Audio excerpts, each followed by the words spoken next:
In this episode, we welcome back Lawrence Whitaker to the podcast as he shares with us updates and new releases, and I ask him a couple of difficult questions.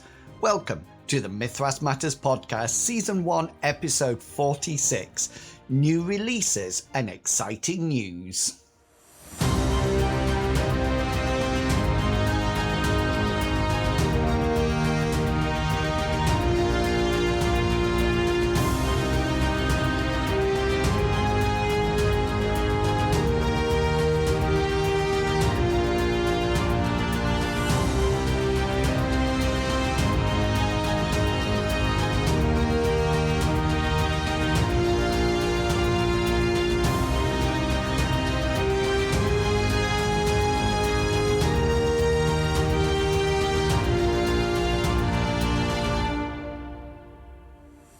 Hello and welcome to Mythras Matters, a podcast dedicated to the Mythras rule set and all its supplements. As always, I'm your host Inwils and welcome to June. As I'm typing this script, the sun is shining, the birds are singing, there's not a single cloud in the blue sky. Being a content creator and streamer, I am not that keen of being outside, and less so when it's sunny. I have to admit 18 degrees Celsius is the highest temperature I can withstand. After that, I'm sitting in front of the open door freezer. However, I do try and go out every day and have a walk. It continues to help my legs recover and allows me to gain some vitamin D. It also does support my mental well-being. I hate the walk, but I acknowledge that it does me good. While I am walking, I enjoy two tasks. The first is listening to audiobooks. The second, thinking about ideas for future adventures. I noticed in the Discord last week that there was a book shared that I'd never heard of, David Drake and the North World Trilogy. Does anybody know if it's any good? I'm currently listening to the Dragonlance series. I remember these books when they were first published. I would save up to buy each one as they were actually published in the local bookshop. These and the Lord of the Rings series and of course David Edgden's Belgariad series were my books that filled my teenage years. Sorry if I murdered any of those titles. I also find that walking allows me to think of adventures. I usually start with a simple idea of whether this be an item or an encounter or even a person. From this, I usually let my mind wander until ideas come to me. I quickly capture these in some way since I've learnt from the past that often when I had a great idea for an adventure and I didn't capture it, then to this day I can't remember what it was about at all. And as part of my Gibbering GM series, I'm working on a video summarising how I create my adventures, so do look out for these. And if you are a sci-fi fan, then once we are finished our current Destined adventure, what an excellent rule system that is, we will be blasting off into space with our M-Space campaign. So if blasters and starships are your thing, then do tune in live to our Twitch streams or catch up with our actual plays via YouTube.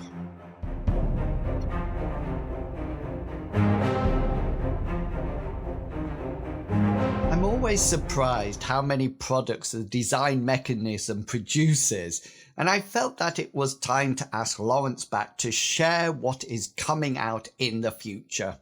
I was lucky enough to see some of the copies of these new books and supplements, and I have to say the artwork looks excellent. Anyway, let's see what we can expect to be seeing on our shelves in the next couple of months.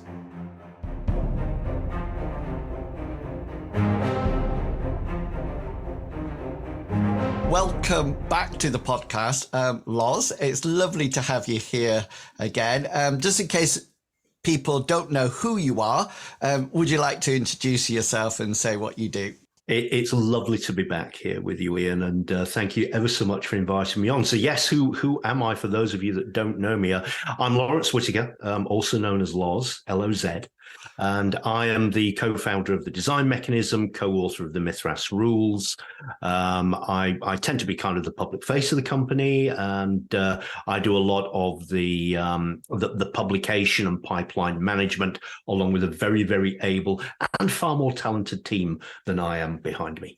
But yes, I'm here to talk about what we're doing at the moment. Yeah, so there's lots of updates and new publications coming our way. So let's start off by, you sent me a list, which is brilliant. Let's start off with Mythras Factions. What's that all about? Mythras Factions. Okay, well, Mythras Factions we've been sitting on for a while. A couple of reasons for that. It started life as being part of a book called Mythic Gwynedd, written by Mark Shirley. And Mark wanted to develop a set of rules for factions using the Mythras rules. Now, that is something that I've done before. Way back in another life, I wrote a book for Mongoose Publishing, and the Mongoose version of RuneQuest called RuneQuest Empires. And the idea behind that was that you could play a meta game where you were controlling an empire or a large faction or a country, something like that. And we based it all around the RuneQuest 1 rules. I then did a follow-up book, which sort of took it down a notch, called Guilds, Factions, and Cults. And it used very similar rules, but it allowed you to play at a lower level, but still that organizational kind of game. And we'd plenty of requests for, will we ever develop it for Mythras? We didn't have any real plans for it. And then a couple of things sort of happened in parallel. We had a pitch for a book called Book of Schemes by Dan True, who's the mastermind behind the combat training modules. Now, Book of Schemes has got a lot of schemes in it, a lot of cults and guilds. It's set in a sort of Hanseatic flavored fictional city-state called Gildan. And Dan was developing a set of rules for factions for the different groups, trading guilds, trading organizations, merchant venturers leagues, and so on that existed in the city. There were some issues with the way that he developed those rules. So we decided, let's strip them out and just concentrate on the city stuff, which fit very nicely with other publications that we have, like Mythic Constantinople, and especially Fiora Cheetah, which is another city book. Now, Mark came to us with Mythic Britain Gwynedd, and he'd written a set of factions rules into it. And we thought, that's actually quite interesting. Why don't we pull the factions rules out, make them generic, dovetail them so that they will work with Book of Schemes and Mythic Gwynedd, and actually form the basis for effectively a versions of guilds, factions, and cults, but for the Mythras rules. So that is why it's actually taken quite a while to do. We've had to rewrite things. We've had to have certain other things rewritten. We've done a little bit of play testing with the rules. I took them out to Sweden, and we sort of had a look at them there, and we've just finally got the proofs for Mythras Factions back. So we are going to be launching it very soon. I'm not going to give a specific date, but we are talking this side of the summer, hopefully. The proof copy's in. It looks great. I'm for those of you that can't, well, this is all of you because you can't see it. I'm actually showing a copy of it to Ian over. It looks really nice. It looks fantastic. I love the color. The color on it is it's fantastic. It's a really nice little supplement. It's 20 pages long, so it's nice and condensed. Half of that is the mechanics. The mechanics are very generic. It covers how you define a faction of actually any size. It can be as small like a street gang, right the way up to, a corporate entity. So if you're playing something like Destined and you want a big corporation that your heroes are fighting against, this will actually do it for you. It shows you what skills and resources they have access to, their goals and their missions, how they combat each other. So there's basically a combat system in here. And then what we do is follow it up with some sample factions that fit with our range of games. So we've got some generic factions like Warbands for Mythic Britain, some cults, a minor and a major ducal house, if you go for that Dune kind of thing. And then specific factions for after the Vampire Wars, Fiora Cheetah, Luther Arkwright, World Unite. There's a bunch of good stuff in here. The main thing is, though, you should get lots of inspiration for creating your own. You've got all the rules that you need to do it. So, yes, Mythras Factions, nice little supplement. It sounds absolutely fantastic, and we're about to move on to M Space, and I suddenly was thinking I can use all of those factions and put them on different planets, different star systems, and it sounds such a wonderful supplement to anybody's gaming. In our M Space campaign, we have a huge corporation called Core, and I love that idea, of having this huge faction that is controlling large amounts. That sounds fantastic. And you mentioned Mythic. Did you mention Mythic Britain? And is it Gwynedd? Is that Gwynedd? Yes. Yeah. So backtracking a little bit, Mythic Britain Gwynedd is a setting book for Mythic Britain. It's set in Gwynedd, which is, if you know your British Isles geography, it's kind of the northern half of Wales. And I've now probably got a whole cohort of wonderful Welsh Mythras fans that are ready to beat me down and tell me how. But just to simplify things, it is kind of the northern part of Wales. So Gwynedd is a supplement for Mythic Britain. It focuses on the people and the politics of that area. It's contemporaneous with the events in Mythic Britain. There are numerous campaign ideas within the book, and they all center around 3 or 4 feuding factions, which is why the factions rules were originally in there.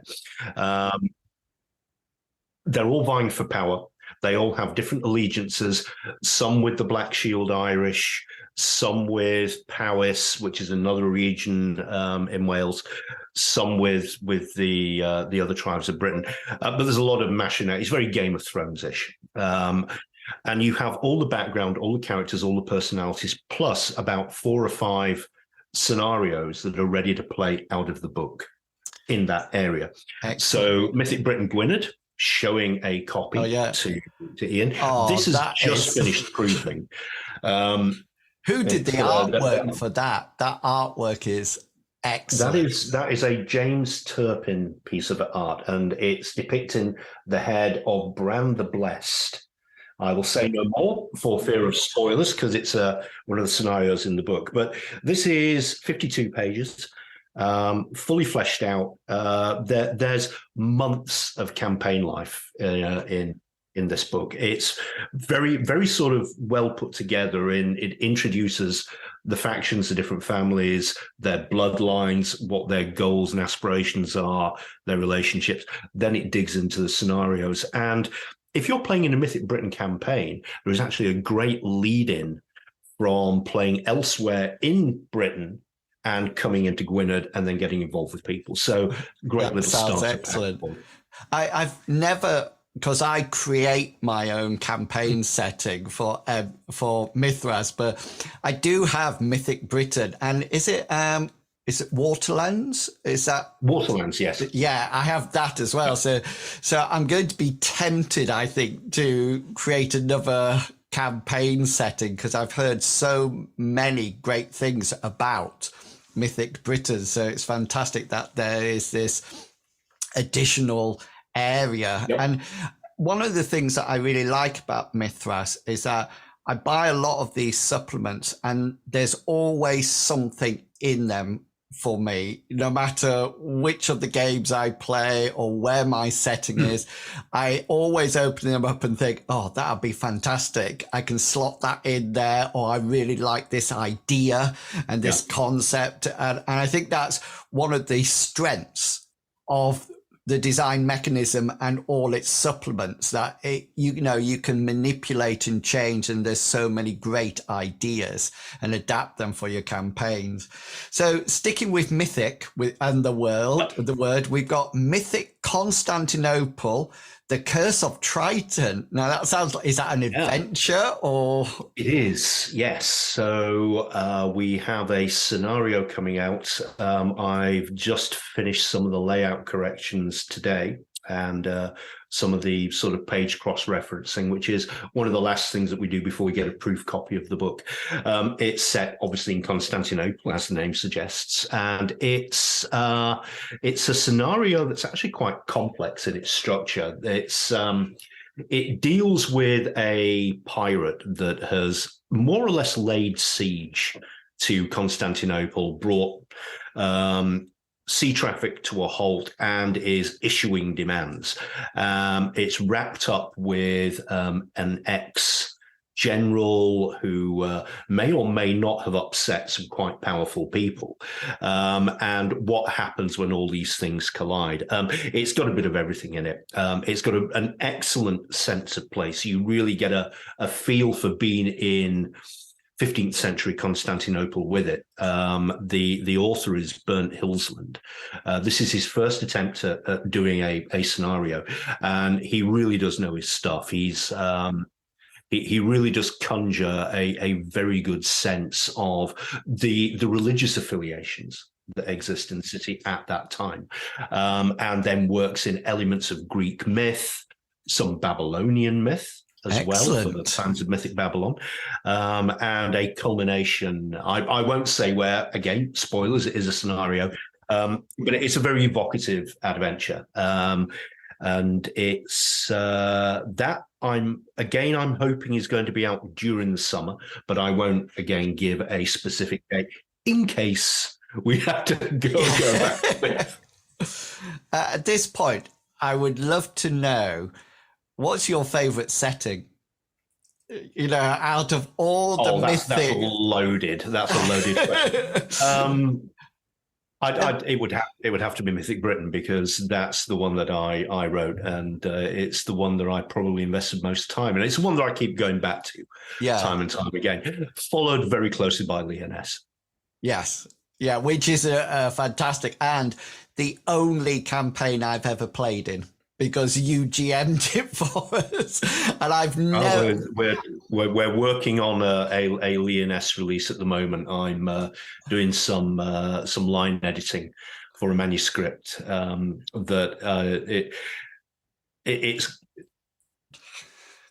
How do you describe it? It's called Rogues, Rapscallions, Ruffians, Miscreants, and it deals with the scum and villainy of Lyonesse in all its myriad forms. And I tell you, there are some NPCs in there that I'm just itching to introduce to player characters. And they truly are the scum and villainy of Lyonesse. It's great. So yes, I'm a huge fan of Lyonesse. Huge, and Mythic Britain. And Mythic Britain. Yeah. Okay, so Book of Schemes. I'm not too sure how to take this one. Book of Schemes. God, this has got to be with the exception of Mythic Greece, and I'll talk about Mythic Greece as well while we're on here too, but that's for the end. With the exception of Mythic Greece, Book of Schemes has been the longest book we've had in development. So this came to us as a RuneQuest 6 pitch from Dan True. Again, Dan that worked on the combat modules and has done a lot of work around the Mythras factions. He pitched Book of Scheme to us, back in about 2012. Started writing it. There were then some life events that he wanted to focus on. I think he got married, moved house, and it went on the back burner, and we forgot all about it. Then a few years later, he came back and said, hey, could we resurrect Book of Schemes? and we were working on Fioricita, and I thought, yeah, actually, it will fit in quite nicely with that line. The idea behind Book of Screams, then. Yeah. Book of Schemes. It is a city setting. It is a 14th or 15th century-ish Northern European city, driven by guilds and commerce, with obviously a ruling class and mercantile class. It is very feudal in nature, as European cities were at that time. The name Book of Schemes suggests that there's lots of scheming and factionalizing in there, which indeed there is.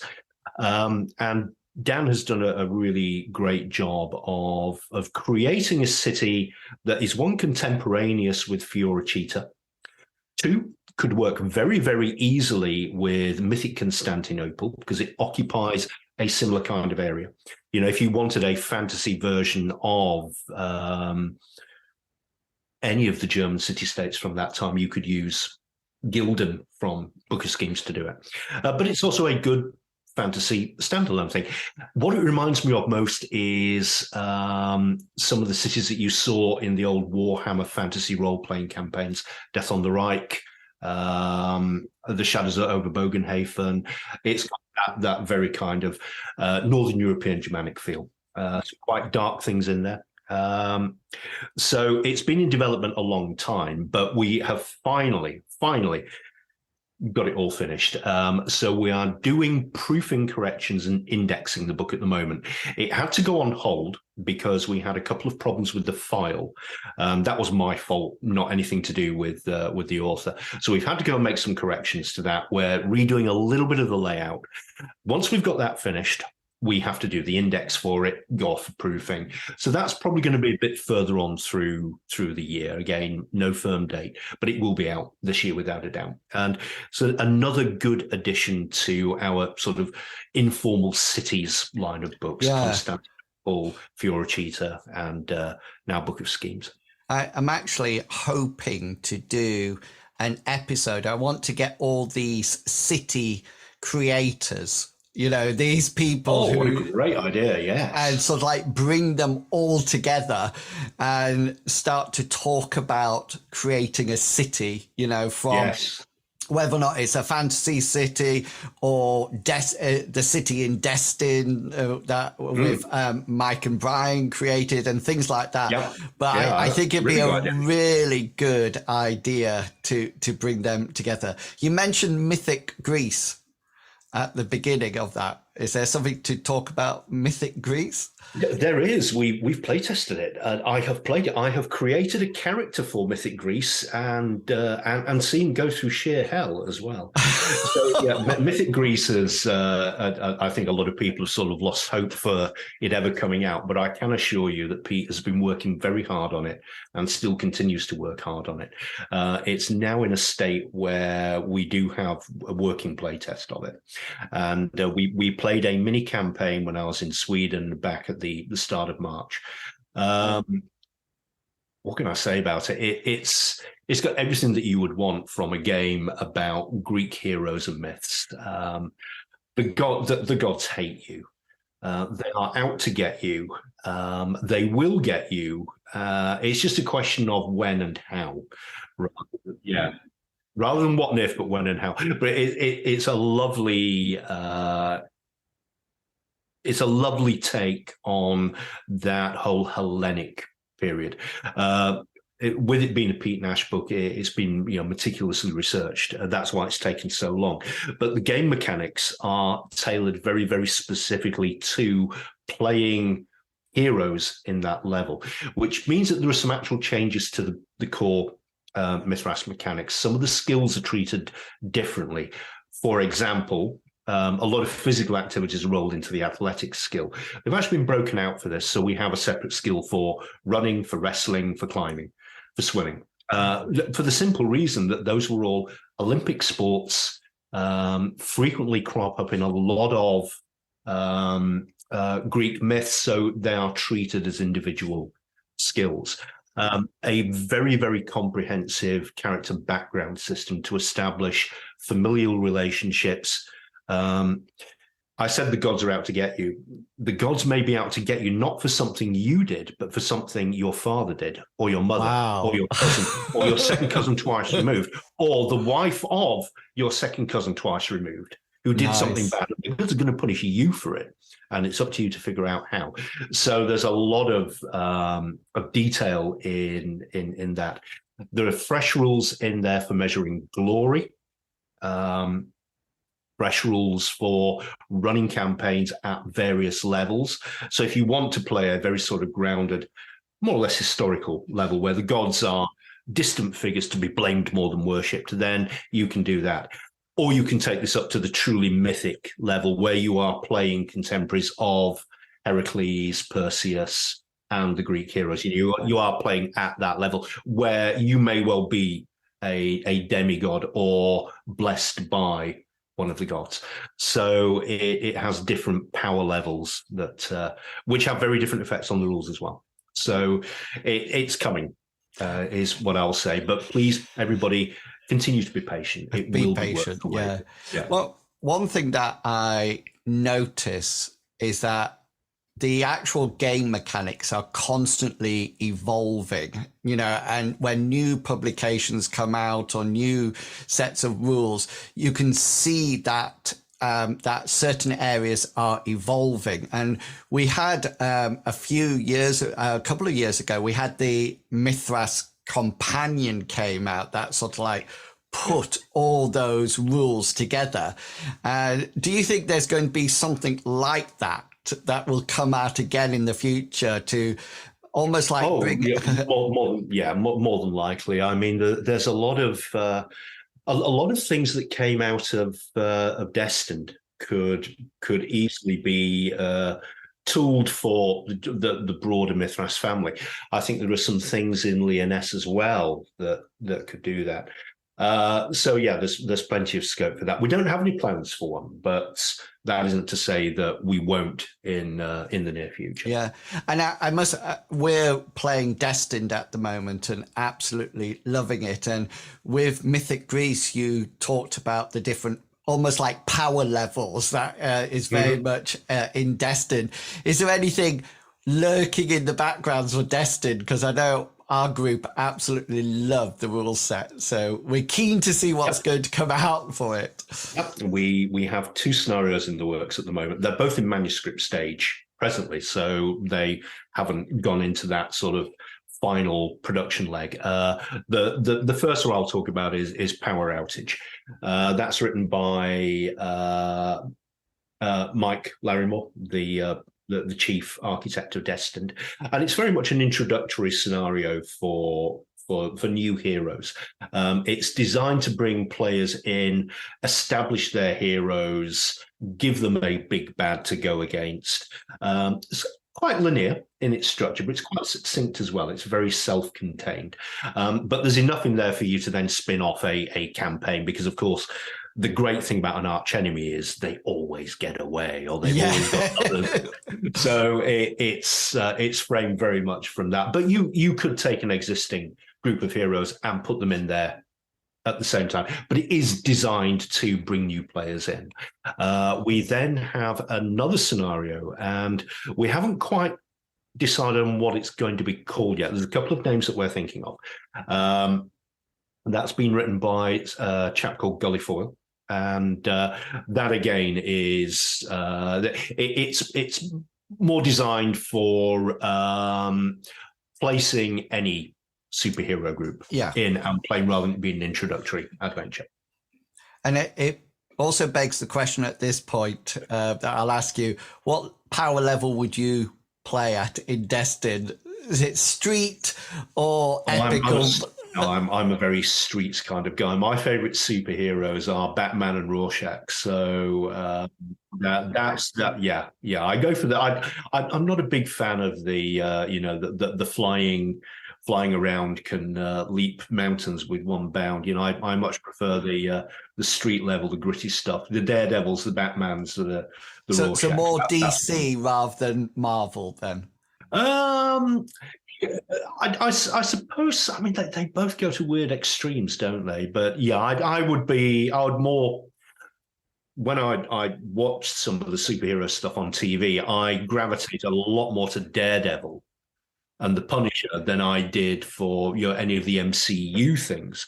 So yeah, I much prefer the grittier, low key powers. Yeah, and we're sort of like Epic. We're in the middle at the moment. But would you go for secret identity or not secret identity? Oh, of course, secret identity. Yeah, you have to have a secret identity. It's really interesting because in our campaign, one of the characters has a secret identity, so a complete switch, but the other two are a bit like Marvel superheroes, so they are their character in and out of there's no sort of like whirl around like Wonder Woman and change, and it brings a lovely dynamic to the game. It's really good. I think you talked about linear campaigns and linear adventures, and I think that goes really well for that comic book feel. That really we're going in one to the other, but one scenario to the next. But I do love the cop alerts because I feel they can sort of like be like side adventures or little scenarios. That's very, very much the idea. Little snippets that you can throw in there to burning building down on down in Oscury and get down there and save the cat from the tree, sort of stuff. Yeah, you can have a lot of fun with those. And really, I had I don't know if you remember Fantastic Four and the bridge scene, but I recreated the bridge scene with a car about to tipple over, explosions. And my latest one was an old lady with dogs being harassed by people on motorbikes in the park, so. They're going to be sorted out. People harassing other folk on motorbikes, they've got to go down. Yeah, it was a really interesting sort of like scenario. And I like it that it's not just combat, if that makes sense. Absolutely. Other things that they can do. So Book of Schemes sounds absolutely fantastic. I'm looking forward to grabbing a copy of that. What's happening in classic fantasy? Do we have any new items coming in for classic fantasy? Yes, we do. The long-awaited Unearthed Companion is finished editing. It is going into art direction. It's a very big book, and bless his heart, I have put poor old Rodney Leary through his paces with it. We made some changes. We changed things back. We did other changes, but it is it's about 220 pages, so it's going to be a major release. It covers ranks 4 and 5, which, if you're familiar with how classic fantasy works, is you really are in the upper echelons of power there. So it has a ton of new spells. It has some revised rules for certain classes working at that level. It has lots of new treasure, some new monsters. There's a lot of detail in there, and it's taken a while to get it written and get it right. But we're done now, and it's going through editing and art direction and so forth. But before that, we will be releasing Classic Fantasy Imperative.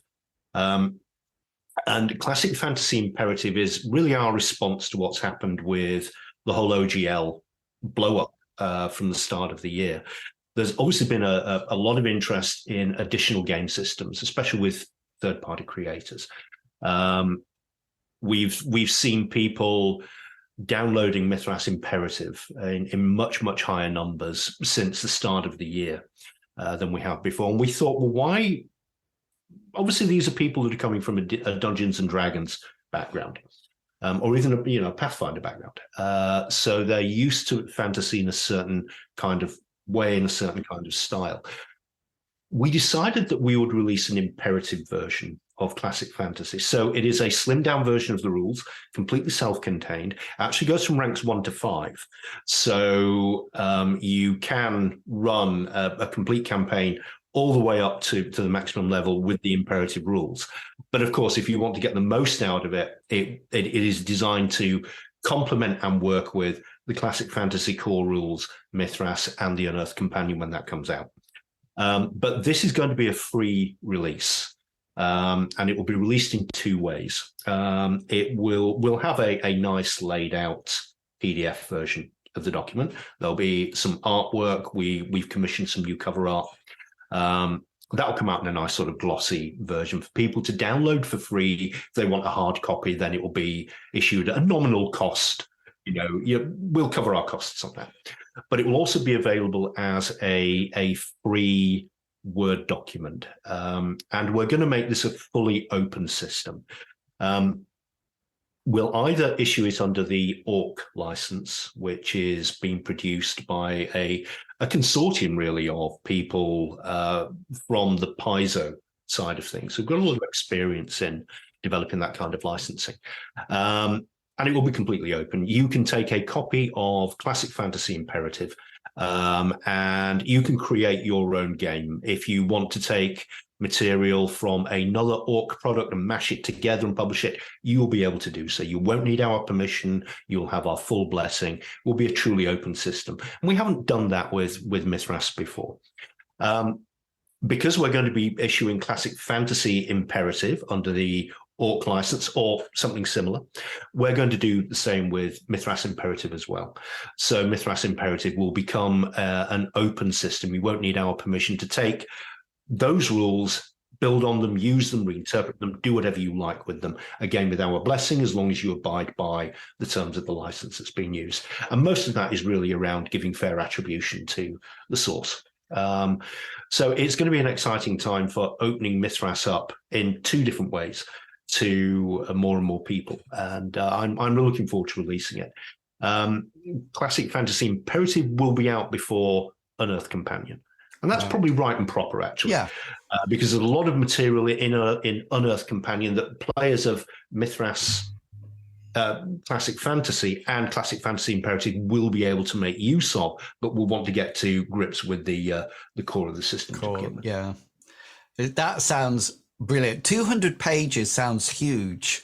What for the Unearthed Companion? Yeah. Yes, the Mythras Imperative is actually going to be quite substantial. We're looking at about 100-ish pages. So this isn't a small. Mythras Imperative is about 50 pages or so. It's about double the size, but there is a lot of information in there.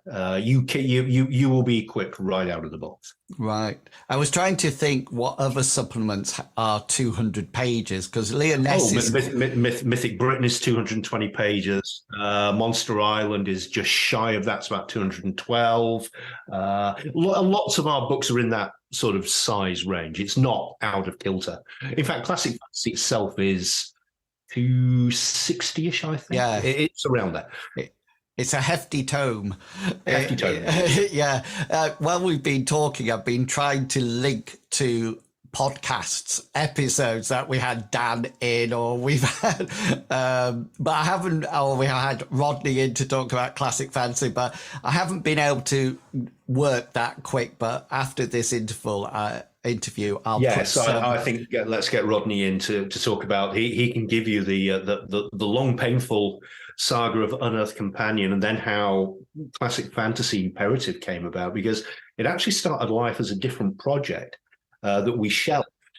We were looking at producing a sort of a player's handbook version of Classic Fantasy, and we found it was actually replicating too much from other things. It was getting too big and too unwieldy. We were thinking of something quite slender that players could have. Didn't have any of the GM information. It kind of ran away with it, and we shelved it. Then when we saw what was happening with the OGL, we thought, hang on a minute, we actually have a manuscript here that would be perfect as a full introduction for GMs and players to Classic Fantasy, with minimal work needing to be done. Now we're having to edit it and all that kind of thing, but it's done. It's more or less ready. So it was a good opportunity. Would you believe Rodney came?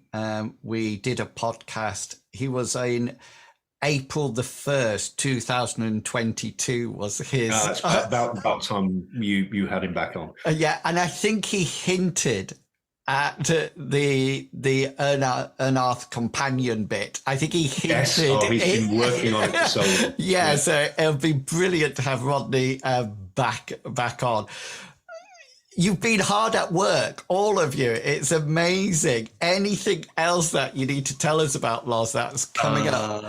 Okay, so I mentioned the Lyoness supplement that we're working on. We have another Mythic Britain supplement that's being edited at the moment. That is Mythic Britain Armorica. That looks at northern France. So the whole area of Brittany was populated by Celts from the same stock as Mythic Britain at that time. So we have a supplement that focuses on Armorica, what's going on there. Very different cultures. You have the Frankish cultures against the Celts. So different sort of dynamics happening in that. Mythic Venice, again, another city-state book, but in the Mythics range. That is being edited right now. Sent that off for editing the other day. Just trying to think. I am writing a Lyoness scenario, which is I'm kind of halfway through that. I did a lot of work just before Christmas. Stopped at the Christmas. I haven't had a chance to pick it back up, but I will be resuming work on that. And that is a scenario rather than a setting book. Any Mythras modules, adventure modules for Mythras? Any of those on the horizon? There's nothing that's sort of generic or standalone. Dan is planning another combat module. I think it's unarmed combat that he's looking at, but I don't have any further details around that at the moment. He's been very busy with sort of real life things. That sounds super exciting. So no, we don't have any sort of generic Mythras modules. That isn't to say that something won't come along.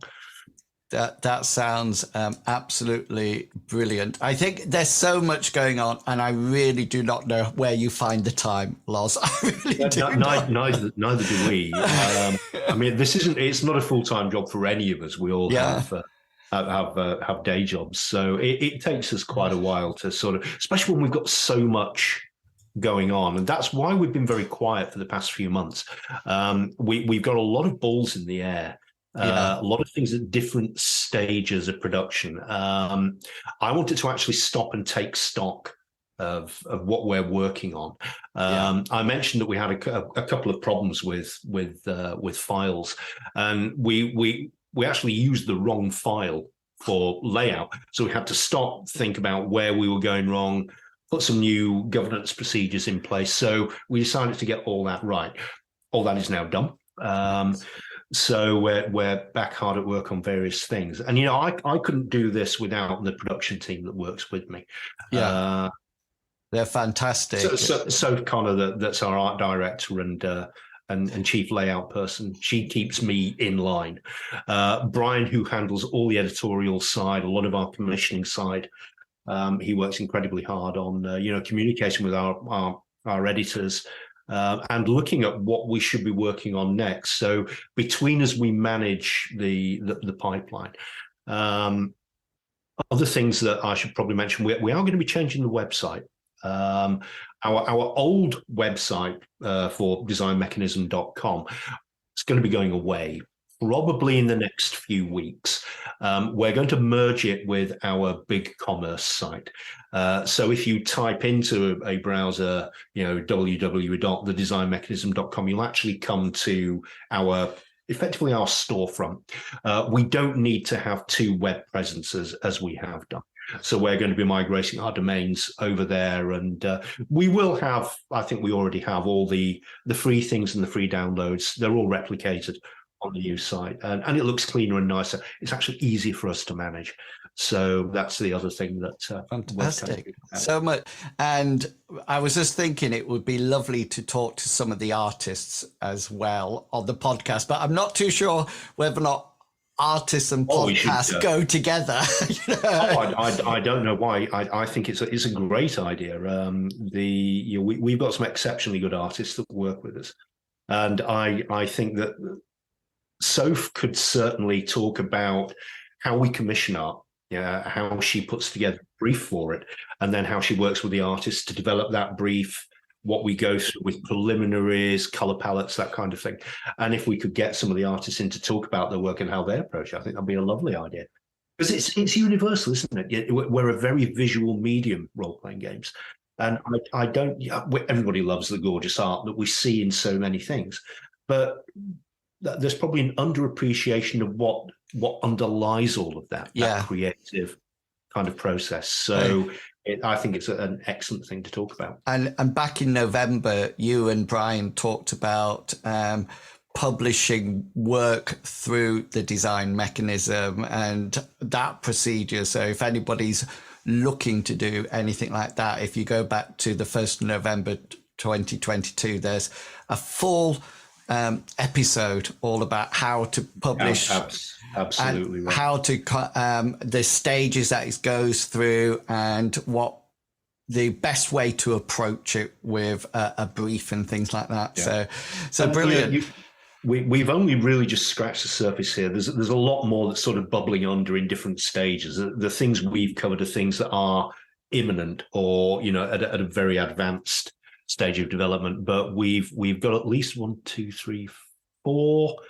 6 projects that are awaiting more attention, I think, which range from Fiora Cheetah to some things brand new, including actually a generic thing now that I come to think of it. So there's a lot more still to come. We have an incredibly full pipeline.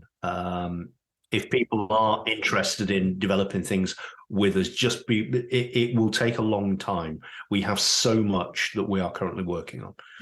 And that's absolutely fantastic. I think, having everything like that in the pipeline really shows how all the supplements of the design mechanisms are still evolving. There's new things coming out and some fantastic things to enjoy. And I must admit, I've got my eye on that Mythras Factions just from the cover, which unfortunately nobody could see, but it looked absolutely fantastic. I think it's floating around on the web. We have shared it in our newsletters, and I think we've had it on our Facebook page. So I think if you type in Mythras Factions, you'll find a copy of the cover. It's brilliant. It's a nice piece of work. Thank you, Loz, for taking up your time as ever to come and talk to the podcast. It's great to be talking with you again, Ian. It's been too long. So and nice to be we'll leave it a few months, and then you can come back and we can celebrate everything else that's going on. Lovely to speak to you again. And you, Ian. Take care.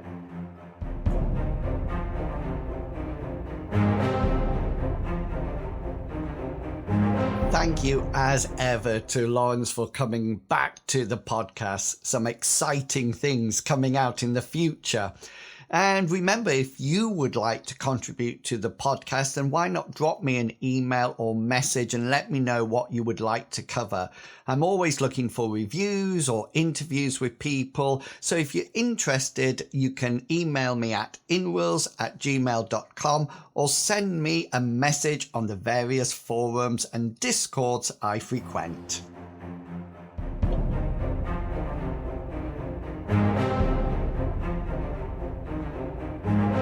And that's it. Another episode of Mythras Matters completed. Don't forget you can check out all my content by following my YouTube channel and the campaign areas on World Anvil. I really appreciate your support, and do check out the Discord and the Tapper Talk forums. There are some great people there sharing their ideas within discussions. So until next time, have a great month of gaming, and I will chat to you all again in July when I welcome back to the podcast Rael and Matt E to talk about orders and brotherhoods. Until then, I hope all your pose rolls succeed, and provide you with a well-deserved special. Thanks for listening, everyone. See ya. Bye.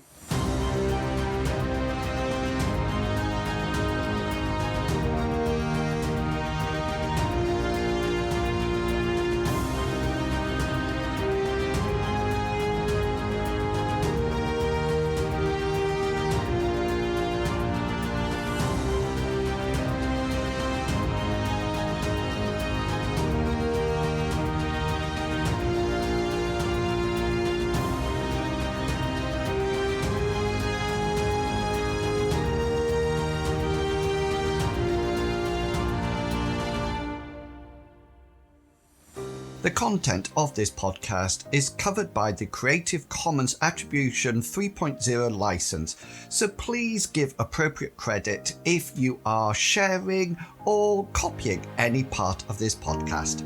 Thank you.